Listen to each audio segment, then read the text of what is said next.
Good evening అండి. Rural integrated community health society వారి తరపున, అదేవిధంగా సూర్యాపేట లయన్స్ క్లబ్ వారి యొక్క సహకారంతో మీకు మా యొక్క హృదయపూర్వక వందనములు, నమస్కారాలు. ఈరోజు చేసినటువంటి ఈ కంటి ప్రోగ్రాం ముగ్గురు కడుపేదవారు కంటి ఆపరేషన్ చేసుకోవటం కష్టంగా ఉన్నటువంటి వారికి rural integrated community health society Kodad వారి ద్వారా సూర్యాపేట లయన్స్ క్లబ్ వారిని పిలిపించి వారి ద్వారా క్యాంప్ వేసి ఈ క్యాంపులో చూపు లేనటువంటి వారికి చూపు కొరకై క్యాంపు పెట్టించి ఆపరేషన్ చేయించడం జరిగింది. ఈరోజు మరలా ఇది రెండో రోజుగా మీ ముందుకు వస్తూ ఉన్నాం. ఇది ఎందుకు చేస్తున్నామంటే, ఒకసారి మీ అందరికి కూడా తెలుసు, చూపు కనపడినటువంటి వారు ఏం చేయగలరు, ఏమి చూడగలరు, ఏమి తినగలరు, ఎక్కడికి వెళ్ళగలరు అనేటువంటి విషయాన్ని మీకు అందరికీ కూడా తెలుసు.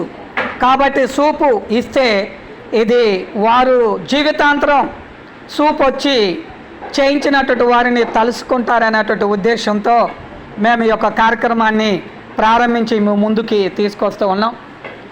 ఇది ఏదో వీరి నుండి మాకు లబ్ధి కావాలని, ఏదో మేము సంపాదించుకోవాలన్నటువంటి ఆశ లేదు. కానీ మానవులైనటువంటి మనము, మన ఇంట్లో అందరూ బాగుంటే మనం బాగుంటాం, మన ఊర్లో అందరూ బాగుంటే మనం బాగుంటాం అన్నటువంటి నినాదముతోని, మానవ సేవే మాధవ సేవ అన్నటువంటి నినాదముతోని, మనవారు బాగున్నప్పుడు మనం కూడా బాగుంటాం అన్నటువంటి ఆలోచనతో ఈ యొక్క కంటి ప్రోగ్రాంని ఏర్పాటు చేయటం జరిగింది.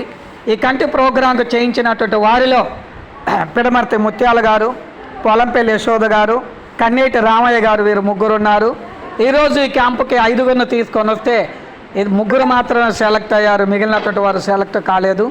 ఈ యొక్క కార్యక్రమం ద్వారా ఎంతోమంది చూస్తున్నటువంటి వారు ఈ యొక్క కార్యక్రమాన్ని చూసి లైక్ చేసి షేర్ చేసి దాతలైనటువంటి వారికి అందించి మా యొక్క rural integrated community health society వారికి